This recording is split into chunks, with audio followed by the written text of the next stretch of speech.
So what if you woke up tomorrow and you saw $20,000 less as far as, for example, your student loan balance?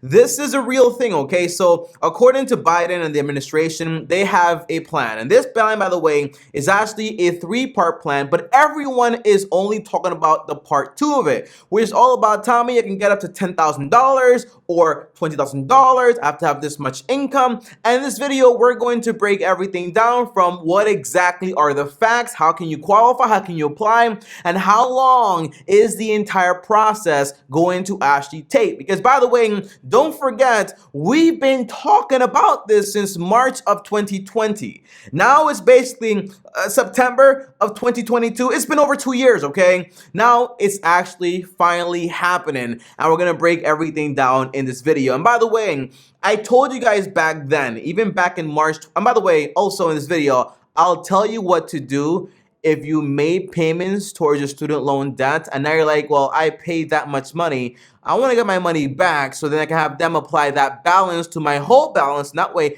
I don't got to pay for it. We're going to break everything down in this video. But overall, even back then I said, if you trust it's actually going to happen, pay it off. If you don't trust it's going to happen, just save up the money on the side just in case, for example, it does happen. But if it doesn't happen, you have the money to go towards the loan and you didn't spend it on something else. Now, as always, guys, smash the like button on top. Also, subscribe because I'm going to make more videos on updates and everything that's going on as far as, for example, the student loan progress. And also, I make videos on investing and everything else. Now, let's break down this three-part plan in its entirety. The first part of this plan is basically the student loan freeze has been extended to December 31st, meaning, hey, whether you qualify or don't qualify, you don't have to make a payment on these public student loans until December 31st, which is actually a great thing. Now, if when you went to college, this is part two, if when you went to college, you had Pell Grants, which are usually issued out to people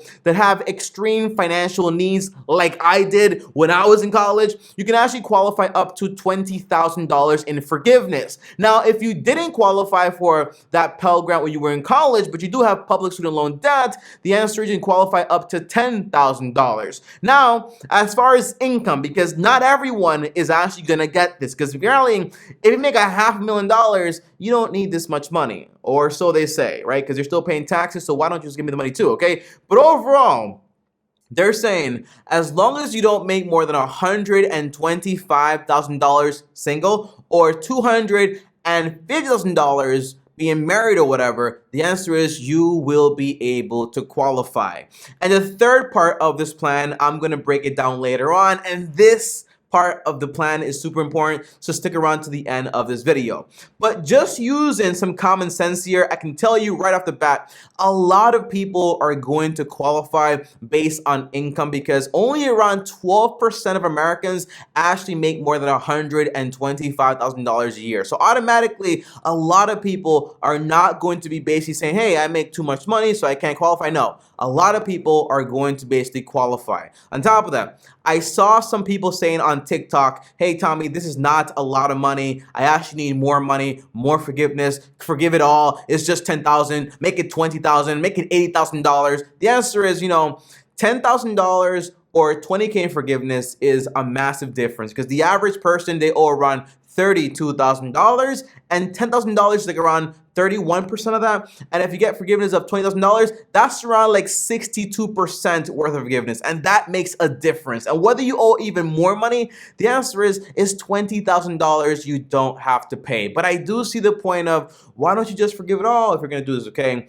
Because nothing in this life is free, and you're going to find out by the end of this video. But overall, that's the big deal. And lastly, guys, just so you know, by mid-October, they're going to have an application process. So in reality, over 8 million Americans are automatically going to get this forgiveness. But for the ones that don't, on mid-October, so they're going to have an application. You can sign up. And then after that, around 4 to 6 weeks later, you will see the reduction in your actual balance. So that's the whole thing as far as part one. It's been frozen up to December 31st. So payments resume in January. And then part two, well, you get $10,000 up to $20,000 for Pell Grants, and you have to qualify by making less than $125K or $250K if you are married. Those are the real basics. Now, I do see this question popping up, and the question is, Tommy, all right, this sounds smooth. It sounds pretty cool, okay? But what if I already made payments towards my student loans, and now, for example, I qualify for the Pell Grant, but I paid down 5,000, so now my balance is around like 15,000 and I owed $20,000 before? The answer is simple. Okay, they're going to allow you to call your loan provider, if it is public loans, and they're going to go ahead and basically refund that money. So your balance is going to reflect what it used to be. And when they apply the forgiveness, it's going to be on the full $20,000. So yes, you can get a refund on the payments you've made since March of 2020 to now. So that's actually good news. So if you've been paying since March because, hey, no interest, take advantage, the answer is you can get a refund on all of those payments. So that's actually good news. Now, I also see this question popping up, which is basically, Tommy, what if I owe $8,000 and it's up to $10,000? So do I get the $2,000 for free cash, my money? No, player. No, that's not going to happen, okay? You're just going to get the $8,000 forgiven. That's the idea. So there will be no cash rebates. There will be no refunds. There will be none of that actually going on. Now, the third part of this plan, which is super, super, super important here. And right after this, I'll tell you, for example, my opinion on what I think about this, which, by the way, you're going to be surprised by what I have to say about this whole thing, okay? But overall, here's the third part of this plan, and it's broken down into 4 parts. And the idea is, first, they are going to reduce the minimum payments based on, for example, your discretionary income. It used to be around 10%, right? So your minimum payment was 10% of your discretionary income per month, but now they're going to reduce it by 5%, meaning in total it's going to be 5%. Now, this means a lower minimum payment, which sounds good, but it's like you still owe a bunch of money and now you're paying 5%. Like, okay, you still owe a bunch of money. Now, the second part within this third part is basically they're going to raise the income consideration as far as when it comes to non-discretionary income. Meaning, for example, non-discretionary income is going to go up. So if you make around 15 bucks an hour annually, for example, you will not be required to pay any monthly payments whatsoever, because in reality, you're making the minimum wage and you don't have enough money to pay this debt. The third part is forgiveness on loan balances that are $12,000 and less, public of course, they're going to be 10 years. So you're making payments for the past 10 years, you can actually get forgiven another $12,000. That's going to be pretty cool instead of having to wait, for example, 20,000 years. Oh, sorry about that. Instead of having to wait 20 years, not 20,000 years. That'll be like a long time. But basically saying, if you got a student loan and you've been paying it for 10 years, you can actually get the balance forgiven up to $12,000. And it used to be like 20 years to get the balance forgiven. That's actually pretty cool if you ask me. Now, the fourth part is basically they're going to cover the borrower's unpaid monthly interest, okay, based on discretionary income, which basically means if you don't have to make a payment because you don't make enough money, then in reality, you won't have to pay the interest and it won't be going up every single month. So you'll just have, for example, the normal balance. And if you are making a 5% payment, that's going to be put into your interest. And you're actually going to lower the capital. So this way, your loan balance is not constantly growing. And it's like I make payments, but it's just nothing's actually happening. That's the third part of this entire plan. And this part, I think, is pretty cool, honestly. But it's kind of like super non-effective. And here's what I mean here, guys, okay? This is the last part. This is my opinion on this whole plan.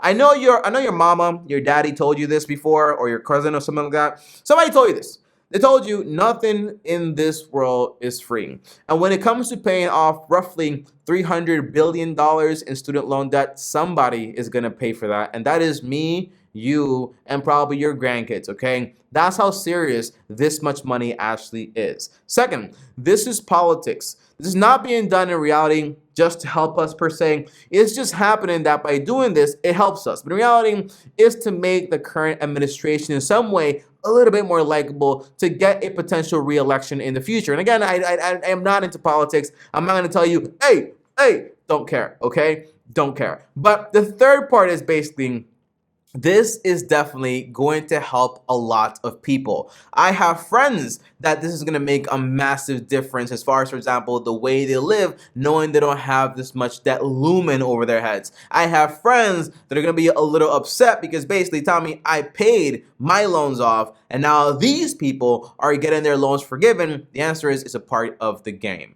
Now, if you have your loans paid off and you kind of got screwed over here, I get it. It hurts. It's kind of crazy, okay? But in reality, it doesn't take away from the part that you did the right thing. Because overall, if you take on some debt, you should be prepared to actually pay it. And if something happens where you don't owe it, then that's just like a bonus. But overall, it's still your responsibility. Now, here's my overall opinion on this thing. This plan, which is basically forgiveness and to kind of like lower the minimum payment and to help people with the interest or whatever, it doesn't make any sense. And here's why. Because the problem is still there. This should be reformed as far as, for example, these loans that are being granted to people. Now, what happens is, you know why they forgive this stuff? Because basically, these loans are terrible. They're bad loans. It's kind of like someone getting a loan for something they're going to have no way to actually produce value out of and actually make enough money to pay it back. That's why a lot of these loans, they go bad, right? Because you go to college, you're like 17, 18 years old, you sign up for a bunch of loans, and you barely know anything about finance or money, and then you get into a career you know nothing about because no one taught you anything in high school about picking a career, and now you're stuck with a job you basically don't like, you have a bunch of bills, and in reality, you can't afford to make any payments, and sometimes you graduate, and the job you go into is unrelated to what you actually studied in college. And whenever you have this idea of like, hey, we're gonna have more government intervention as far as like interest and making sure that everything is covered and so on, because what these lenders really care about, or service providers, basically to make sure that the interest is going to be covered. And if that's covered, then in reality, it kind of just gives them like open season for schools and so on to raise prices and so on, okay? So in reality, I just don't think this actually affects the real problem, which is although all this, like for example, if they forgave all the public student loans today, or the private student loans also, everything today, in the next 10, 20, 30 years, we're probably going to be in the same exact place because nothing stops this predatory market from just taking advantage of the younger generation and having them sign up for the same predatory loans and having the same cycle keep repeating. So it doesn't stop until we reform the actual system that's actually loaning out and making these loans. That's the idea, okay? But overall, it's a good thing to see that people are going to get some headway. And tell me, are your loans going to be forgiven? Again, I took my own advice. So since 2020, I set the money aside, but I didn't pay it. And today, because when I did go to college, I was a Pell Grant recipient. And according to my income that I basically file as a personal person,